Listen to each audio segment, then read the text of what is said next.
done? We've just signed a contract. We make contracts in all different aspects of life. Sometimes it feels like we sign our lives away. Have you ever sat down when you're purchasing a house to sign the 3 or 4 signatures you have to sign to buy a house? Well, what do? They just keep putting papers in front of you, and they say, this is what this one says, this is what this one says, this is what this one says, and what do? You just keep going, contracts, right? We are aware of the idea of making contracts. Our modern world depends on them because we use them to ensure trust. But Jesus calls us to live kingdom lives. And he calls us to live these kingdom lives with such integrity that our simple word should be as good as any binding contract.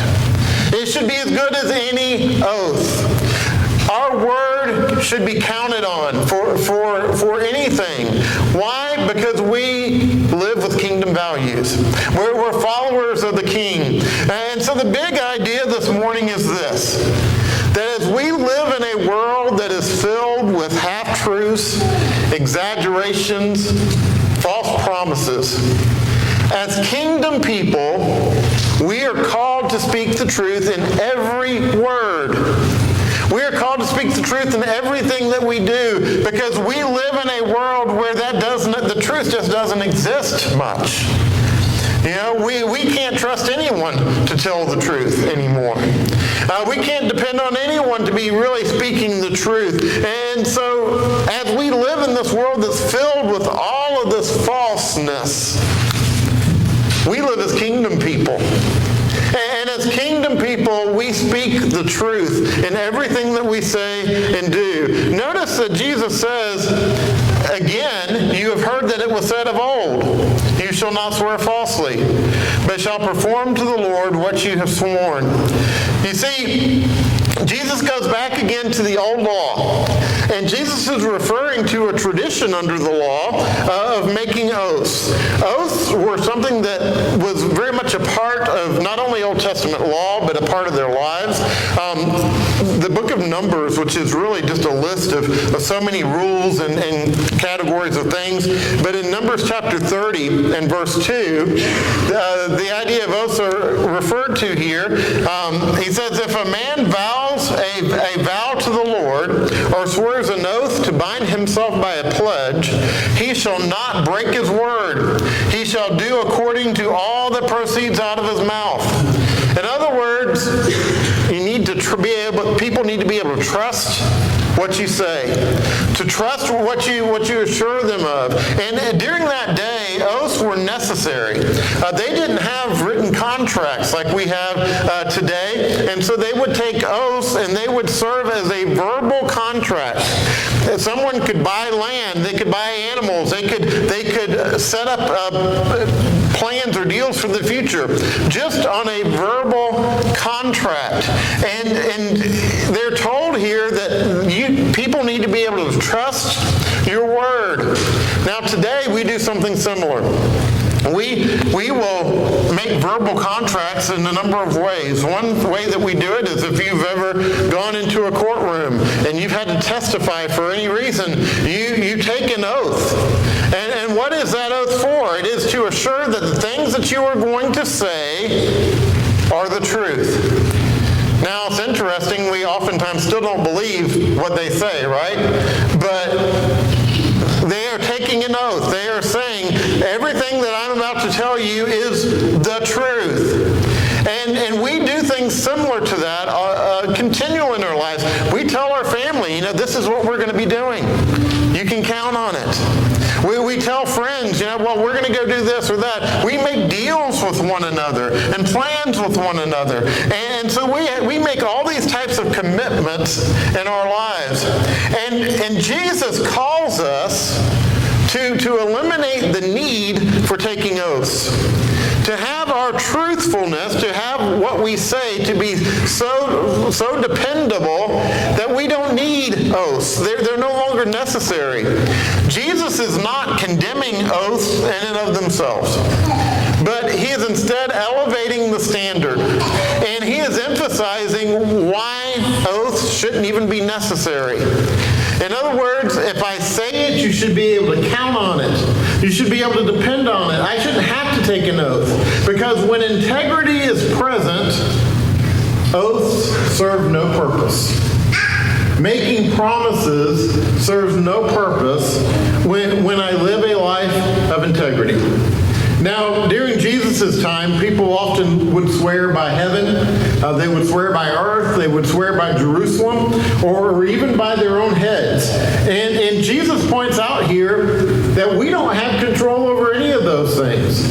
Heaven belongs to God. The earth, He created it. Jerusalem, He has complete control over it. And even our own head, God created that. He knows everything about it. God's going to control when your hair falls out. God has knowledge over everything that happens with your life. We don't have control over those things. And so we're swearing by things that we have no say or control over. But what do we have control over? Our integrity. We have control over our integrity. Just being trusting in what someone says because we believe in them. We know that we know of their truthfulness because they are people of integrity. You know, Jesus calls us to simple, honest speech. He says there's no purpose for taking oaths. They just have simple, honest speech. Let your yes be yes and your no be no. He says in verse 37, let what you say simply be yes or no, because anything more than this comes from evil. In other words, we don't need to get all caught up in trying to assure people things. We just need to say yes or no, and then follow through with our commitments. That's the simple. If we do anything more than that, then it's just evil. Have you ever had someone try to convince you that what they're saying is true? You know, oh, you can believe in me. Hey, I'm an honest guy. You know, if anybody's a car salesman here, please forgive me, because I know not all are like that. But, you know, car salesmen do have a reputation, right? Whether it's not always valid, but car salesmen do have a reputation of having that personality of, man, this car is perfect. You know, it had one owner. You know, it may have 200,000 miles on it, but they were highway miles. Right? They were highway miles, and you can count on me. You can depend on me. You can trust in me. How many of us have felt the need to try to convince someone that we're telling the truth? What I found over the years is the more someone tries to convince me they're telling the truth, it's probably a good sign that they're not. You know, the reality is we should just be able to say yes or no and be trusted and believed based on our integrity. There was a time in our world here in the United States where a handshake was all you needed. You know, that was as good as any written contract. And this was a time when your yes was yes and your no was no. There were people who bought property with a handshake. There were people that bought tractors and other things or made deals with nothing more than a handshake because they were people of integrity. We don't live in a world that's like that any longer. We live in a world of scams. We live in a world where people are constantly trying to trick us. A few months ago, I had a call come up on my phone, and you know, now they say spam. And most of the time, I won't answer them, but I answered this one. And there was a voice of sounded like a teenage boy, and he said, "Papa." You know, and I said, "Yes." And it was a scam, right? It was someone who obviously wanted to scam me. We can't trust anything hardly anymore in this world. The question is, can people trust you? As someone who lives by kingdom values, can someone trust your yes to be yes and your no to be no? You see, integrity in our speech reflects the nature of God. Titus chapter 1, verse 2 tells us that God cannot lie. And so when we show integrity in our speech, and as we make commitments to other people, can people trust in the things that we say? And beyond that, how effective can we possibly be in sharing the truth of the gospel if we are not known to be people of integrity? If someone doesn't trust the words that come out of my mouth, and at some point I turn to them and say, let me tell you about Jesus, are they going to listen to me? How effective can I possibly be for the cause of Christ if I am not seen as a person of integrity? Which leads us to the final point this morning, and that is that Jesus calls us to live integrity. Integrity should be a part of our identity. It should be a part of who we are. We live it out in our lives. And we do that in three ways. Number one, be mindful of everyday speech. In spite of what some people might tell you, words matter.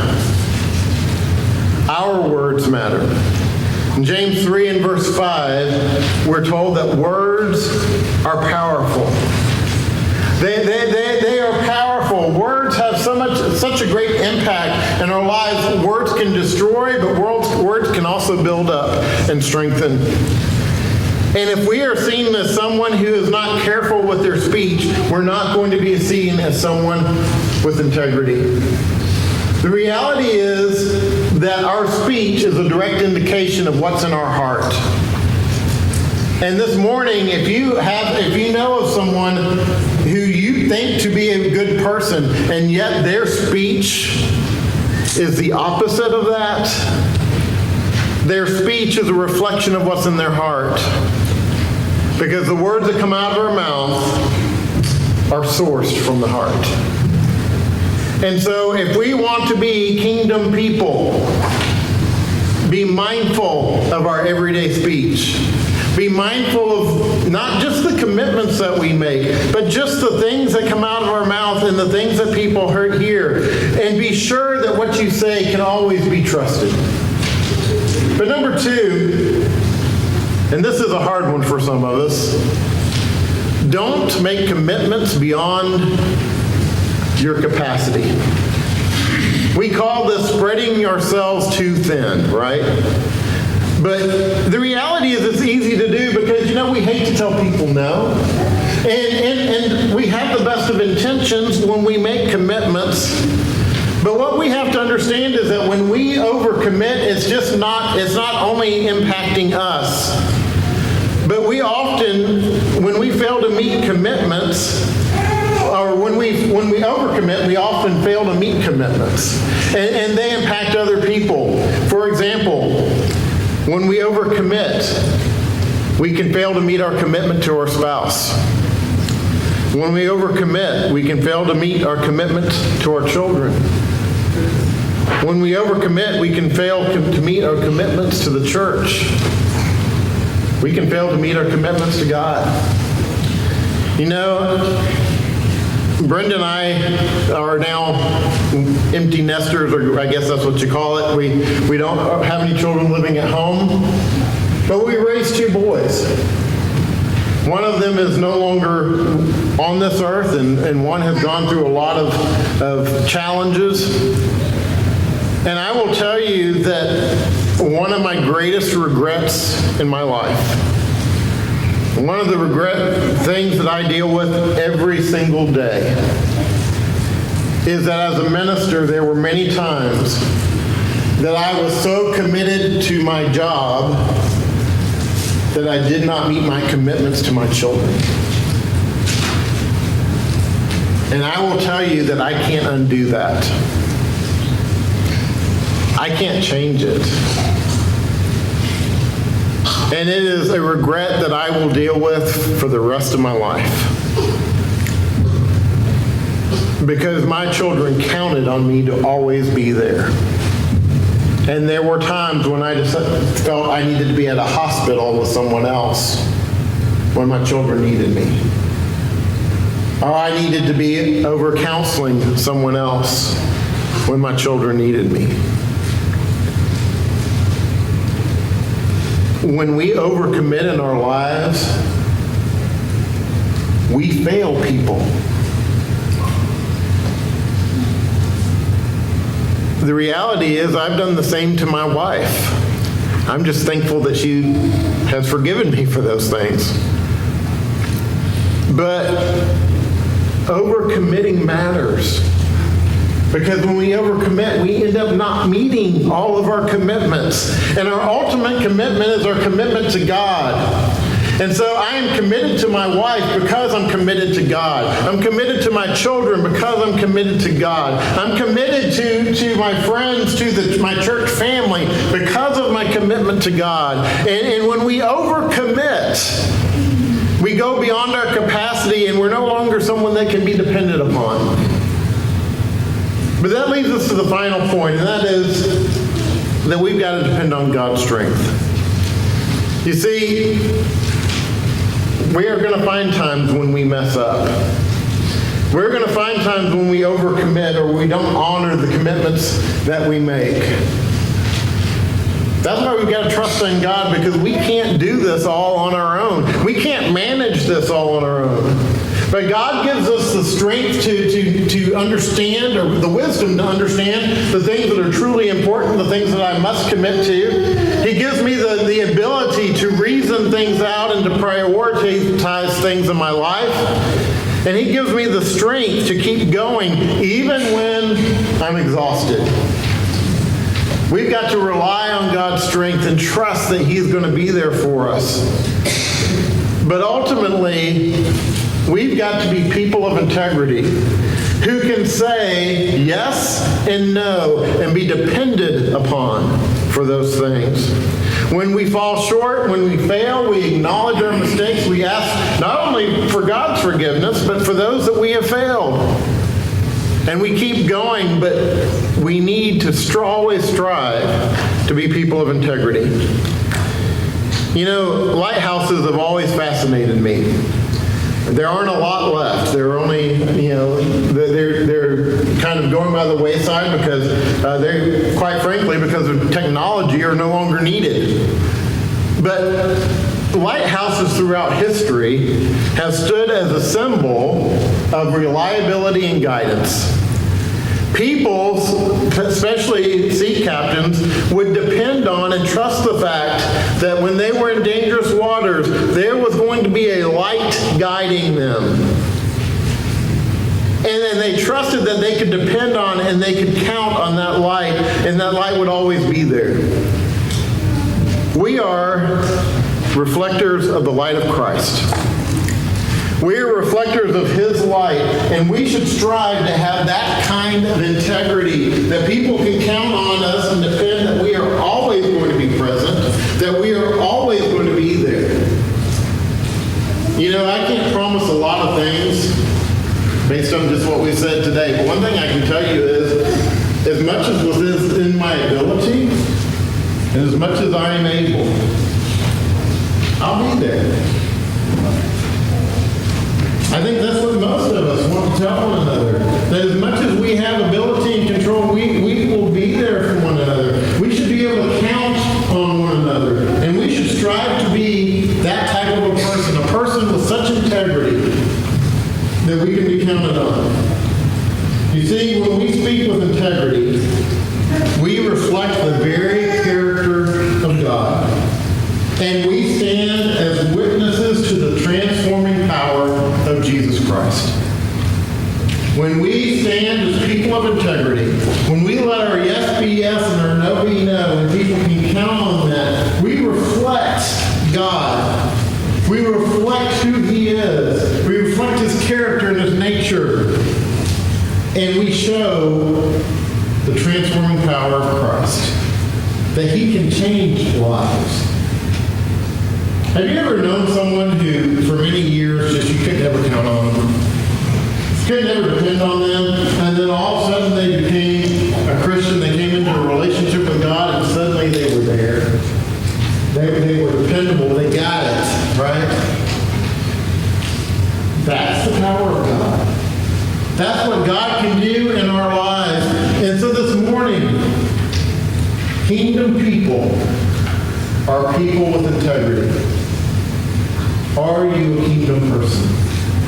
If you're subject to the invitation, we invite you to come. Let us stand and let us sing.